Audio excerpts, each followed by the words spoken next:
আসসালামু আলাইকুম। প্রিয় দর্শক, নিঃসন্দেহে খুবই গুরুত্বপূর্ণ সংবাদ যে বিষয়গুলো আপনাদের সামনে উপস্থাপন করতে যাচ্ছি। সেনা সদরের যে বৈঠকের দিকে 18 কোটি মানুষ তাকিয়েছিলেন, সরকারও নিঃসন্দেহে একটা উদ্বেগের মধ্যে ছিল যে এই বৈঠক থেকে বিশেষ কোনো সিদ্ধান্ত আসতে যাচ্ছে কিনা।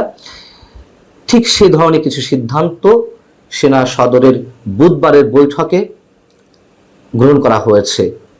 এবং এটুকু শুরুতে বলে রাখি যে এই সিদ্ধান্তগুলোর জন্যই মানুষ অপেক্ষা করছিল। আমরা যারা সাধারণ মানুষ নিঃসন্দেহে তাকিয়েছিলাম।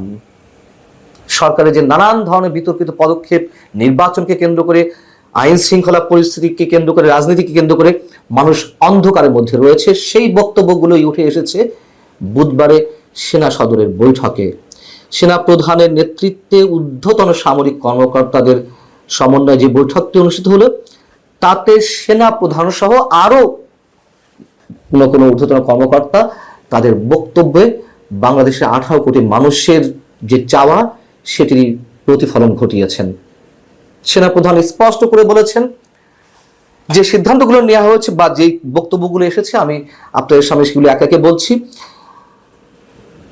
আমি আমার বিশ্বস্ত সূত্রের মাধ্যমে যেগুলো জানতে পেরেছি এবং আনডাউটেডলি বলা যায় যে এগুলোই হয়েছে। সেনাপ্রধান বলছেন যে বাংলাদেশের ভূমি ব্যবহার করে কারোর বিশেষ স্বার্থ উদ্ধারের জন্য কোনো ধরনের কোনো করিডোর দিতে দেয়া হবে না। এই ধরনের কথা তিনি বলেছেন যে জাতিকে অন্ধকারে রেখে বা রাষ্ট্র পরিচালনায় যে অক্সিলিয়ারি ফোর্সগুলো রয়েছে, গুরুত্বপূর্ণ স্টেক হোল্ডার হিসেবে যারা রয়েছেন, রাষ্ট্রীয় বিভিন্ন সংস্থা বা সেনাবাহিনীর মতন যেই বাহিনীগুলো, তাদেরকে অন্ধকারে রেখে সরকার বিভিন্ন ধরনের সিদ্ধান্ত নিচ্ছে। সেনাপ্রধান যে কথাগুলো বলেছেন তার মধ্যে আরেকটি হচ্ছে, দেশের জন্য যে কোনো গুরুত্বপূর্ণ সিদ্ধান্ত নিতে হবে নির্বাচিত সরকারকে। কোনো অনির্বাচিত সরকার কোনো ধরনের গুরুত্বপূর্ণ সিদ্ধান্ত গ্রহণ করতে পারে না। এবং নির্বাচন বিষয়ে যেটি বলা হয়েছে, বরাবরই তিনি যেটি বলে আসছেন, সবসময় তিনি তার কথাতে অবিচল আছেন। তিনি বলেছেন যে অবশ্যই 2025 ডিসেম্বরের মধ্যে নির্বাচন হতে হবে। সেখানে উপস্থিত ঊর্ধ্বতন এক সামরিক কর্মকর্তা, একজন কমান্ডিং অফিসার, এই মন্তব্য করেছেন যে আমাদের যে মহান মুক্তিযুদ্ধ এবং আমাদের জাতীয় গৌরবকে আর কাউকে এতটুকু স্পর্শ করতে দেওয়া হবে না। খুবই টাচি একটা বক্তব্য।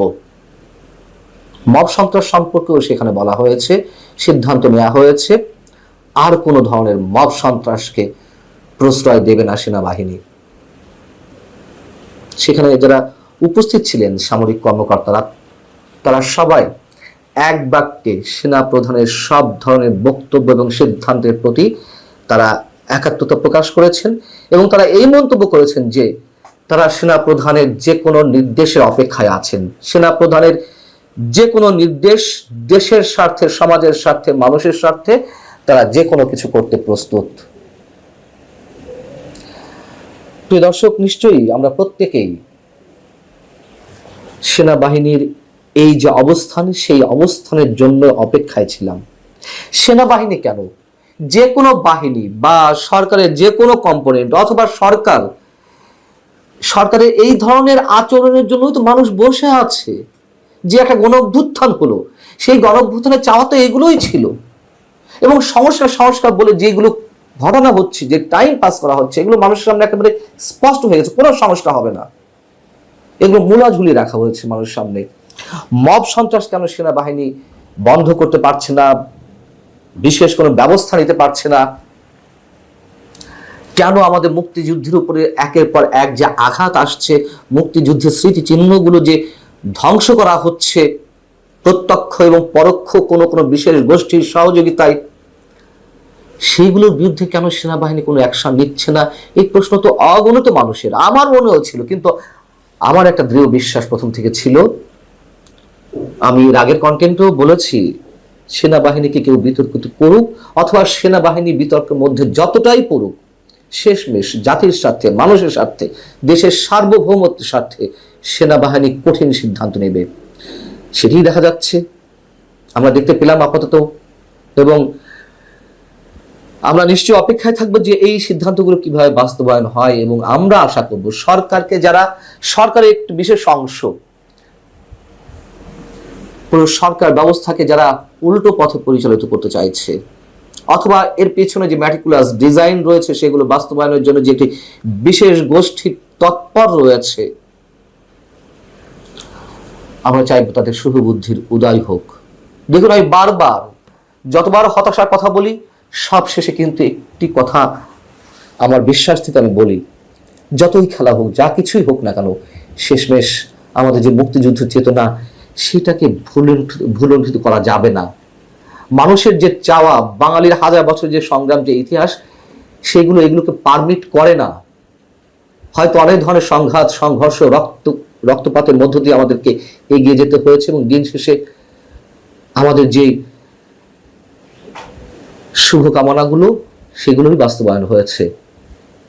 এখন যেহেতু সরকারের শীর্ষ মহল এই বৈঠক নিয়ে উদ্বিগ্ন ছিল, এবং সেই জায়গা থেকে সম্ভবত গত মঙ্গলবার প্রধান উপদেষ্টার নেতৃত্বে 3 বাহিনীর প্রধানের উপস্থিতিতে যে একটি হাই প্রোফাইল মিটিং হলো, যদিও সেটি বলা হয়েছে আইন শৃঙ্খলা সংক্রান্ত উচ্চ পর্যায়ের বৈঠক, এর আগে আমি বলেছি যে এই শব্দের মধ্যে অনেক ধরনের রহস্য লুকিয়ে আছে, যেখানে পুলিশ প্রধান উপস্থিত ছিলেন না। যাই হোক, যথেষ্ট গুরুত্বের সঙ্গে নিয়েছিল এই বৈঠকটি সরকার, যে কি হতে যাচ্ছে, কি সিদ্ধান্ত নিতে যাওয়া হচ্ছে।